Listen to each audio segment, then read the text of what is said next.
Bapa atas penyertaan yang Tuhan telah berikan kepada kami. Dari kami bangun tidur, dan kami pada saat ini ya Tuhan datang ke hadirat-Mu untuk mendengarkan firman-Mu. Ya Bapa, biarlah firman-Mu berkata dalam kami dan menjadi pedoman dalam kehidupan kami ya Tuhan. Terima kasih Tuhan Yesus Kristus, kami telah berdoa. Amin. Silakan duduk.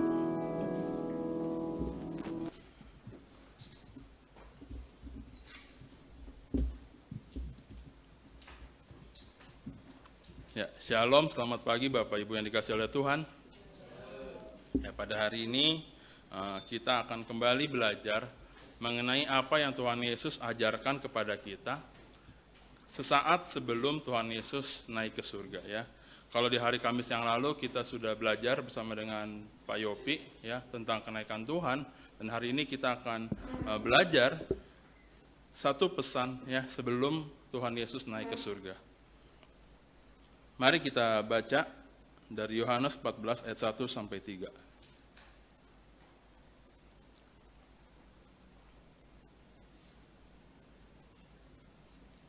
Yohanes 14 ayat 1 sampai 3.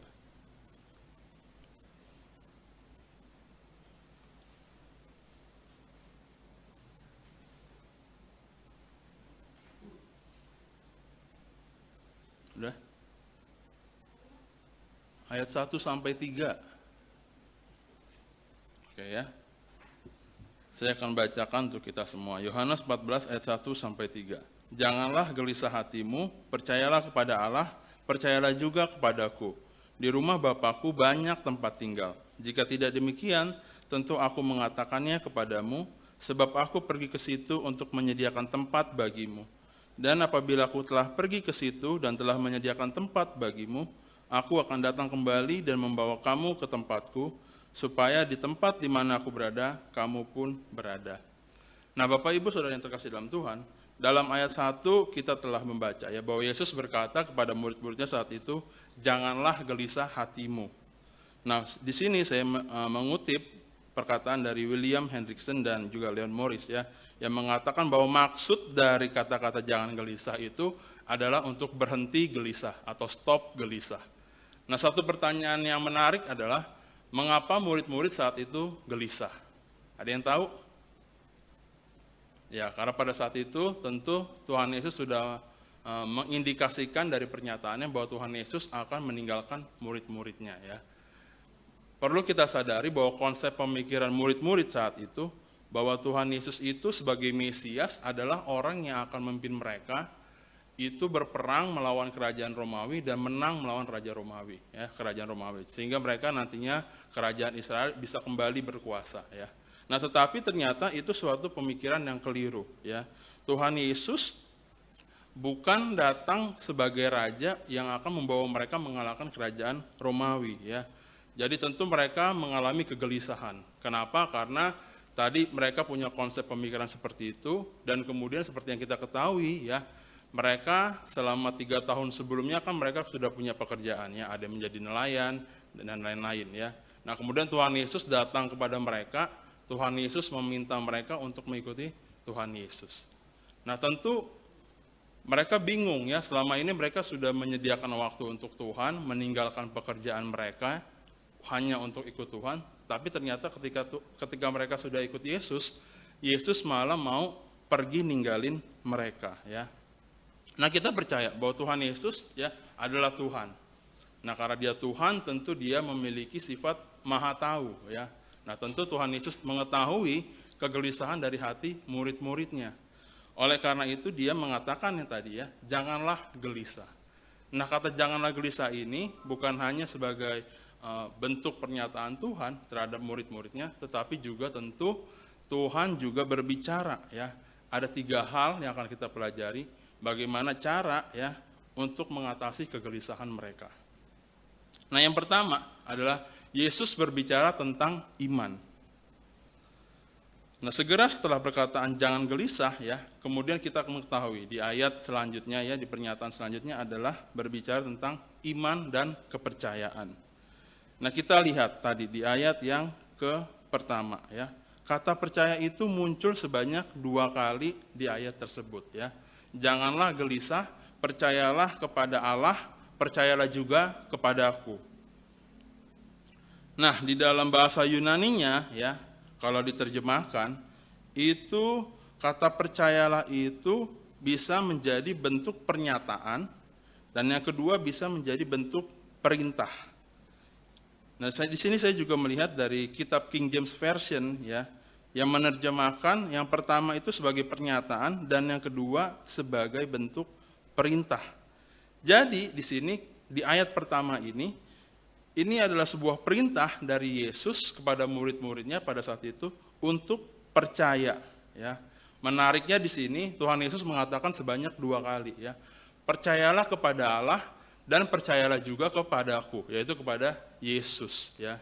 Nah, di sini ya kita mengetahui bahwa sebagai orang Kristen, sebagai pengikut Tuhan, kita harus atau kita diharuskan percaya kepada Allah dan juga percaya kepada Yesus ya. Bukan kepada Allah Bapa saja atau kepada Yesus saja ya, tetapi kepada dua-duanya ya. Yang ketiga bahkan Allah Roh Kudus ya.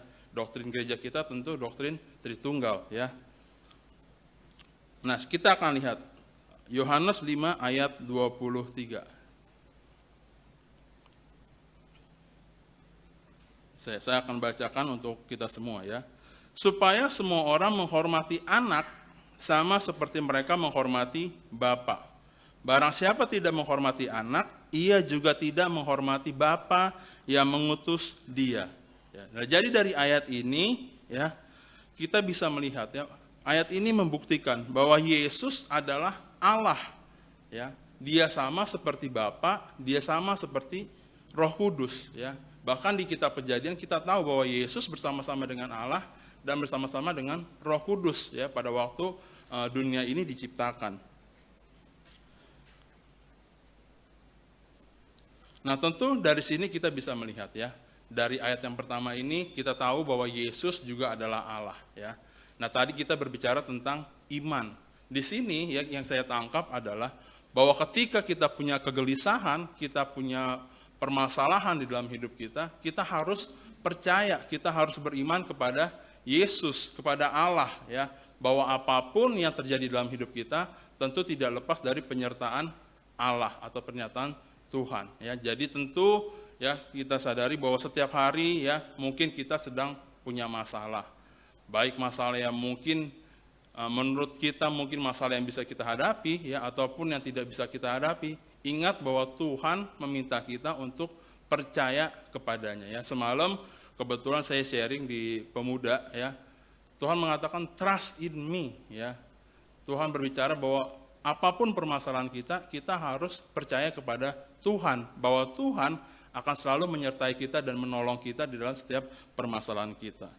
Nah, yang kedua ya, poin yang kedua adalah Yesus berbicara tentang surga ya. Di ayat yang kedua, saya akan bacakan kembali. Di rumah Bapakku banyak tempat tinggal. Jika tidak demikian, tentu aku mengatakannya kepadaku, sebab aku pergi ke situ untuk menyediakan tempat bagimu. Ya.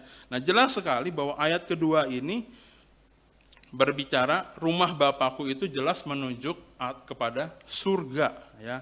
Jadi surga digambarkan oleh Tuhan Yesus itu sebagai sebuah rumah.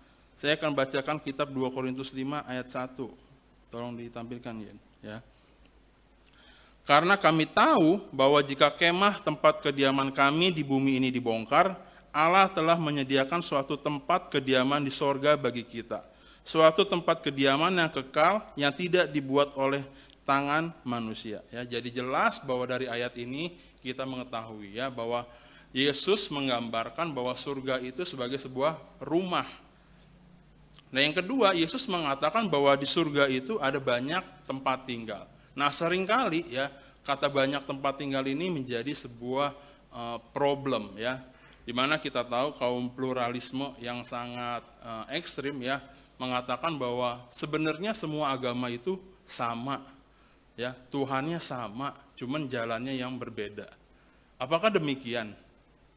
Ya, kalau saya tanya sama Bapak Ibu sekarang, apakah demikian? Benar seperti itu? Semua agama Tuhannya itu sama, cuman jalannya yang berbeda. Apakah demikian? Iya loh Susumi. Enggak ya, enggak seperti itu ya. bahwa enggak seperti itu. Di sini kita bisa melihat ya bahwa banyak tempat tinggal itu dikhususkan untuk siapa ya? Tentu dikhususkan untuk pengikut Kristus ya. Nah, Lenski ya, seorang pengkhotbah mengatakan, kata banyak diterapkan secara salah pada waktu itu. Dihubungkan dengan orang-orang dari segala jenis pandangan, keyakinan, iman, dan sebagainya. Nah, tentunya hanya orang percaya yang sejati yang bisa masuk ke dalam surga. Nah, di sini kita bisa melihat ya dari Yohanes 14 ayat 6 ya. Saya mengutip perkataan Tuhan Yesus. Kata Yesus kepadanya, "Akulah jalan dan kebenaran dan hidup. Tidak ada seorang pun yang datang kepada Bapa kalau tidak melalui aku." Ya. Jadi di sini kita mengetahui bahwa untuk masuk ke dalam surga ya, rumah yang Yesus telah sediakan buat kita, tentu kita harus mengikut Kristus, harus melalui Yesus. Tidak ada jalan yang lain ya. Jadi kalau ada anggapan bahwa tadi ya kaum pluralisme yang sangat ekstrim tadi ya, bahwa semua agama itu sama, Tuhannya itu satu ya, hanya jalan yang berbeda, itu tidak demikian ya. Satu-satunya jalan menuju surga itu hanya melalui Yesus, hanya melalui Kristus. Nah, yang ketiga dari ayat yang kedua ini ya, ini juga menandakan bahwa surga itu merupakan tempat tinggal yang permanen ya. Kata tempat tinggal di dalam King James Version itu diartikan sebagai mansion ya. Dan dalam bahasa Yunani disebut monai dalam bentuk jamak, yang berarti itu adalah tempat tinggal yang kekal. Nah, jadi di sini bahwa kita tahu bahwa surga itu adalah tempat yang kekal, tempat di mana nanti ketika Tuhan menjemput kita ya, kita akan bersama-sama Tuhan di surga itu secara kekal, bukan lagi seperti kita saat ini berada di bumi, itu hanya sementara ya. Kalau diibaratkan mungkin kemarin ibu-ibu KW ya pergi kemana, ke villa ya. Villa itu kan hanya tempat sementara ya, 1-2 hari kita tinggal, dan selebihnya nanti kita akan pulang ke rumah, itu kan tempat tinggal kita yang permanen. Nah, kesimpulan dari yang poin kedua ini adalah bahwa surga itu ya Yesus gambarkan tadi sebagai bentuk rumah. Dan surga itu tentu kalau digambarkan sebagai bentuk rumah, tentu adalah suatu tempat atau lokasi ya, bukan hanya sekedar suatu kondisi. Nih, di poin yang ketiga ya, kembali kita akan belajar lagi firman Tuhan. Yesus berbicara tentang apa yang ia lakukan di masa yang akan datang, yaitu mengenai kedatangannya. Tadi di ayat ketiga ya, saya akan bacakan kembali. Dan apabila aku telah pergi ke situ dan telah menyediakan tempat bagimu, aku akan datang kembali dan membawa kamu ke tempatku, supaya di tempat di mana aku berada, kamu pun berada. Jelas sekali bahwa kenaikan Yesus ke surga ya, itu untuk menyediakan tempat bagi kita di surga nanti ya. Dan kemudian yang terjadi selanjutnya adalah tentu Tuhan akan kembali datang yang kedua kali.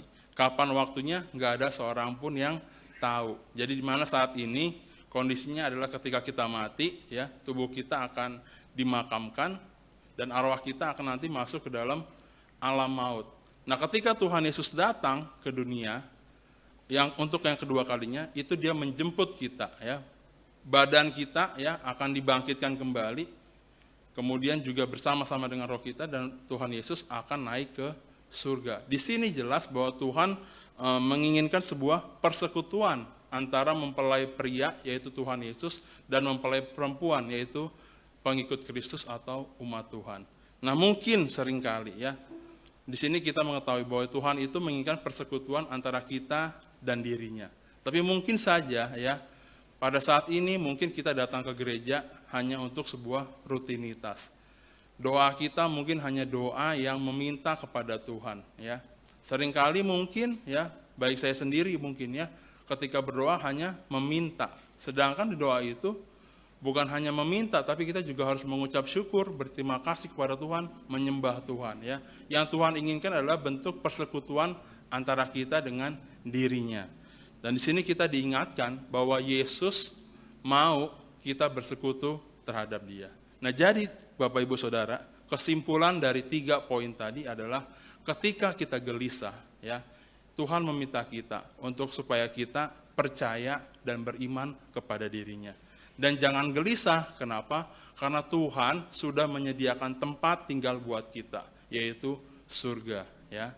Jadi dari sini kita bisa belajar ya di dalam permasalahan hidup kita tidak boleh gelisah. Mari kita berdoa. Minta kesediaan hambanya Pendeta Yopi menutup kita dalam firman Tuhan.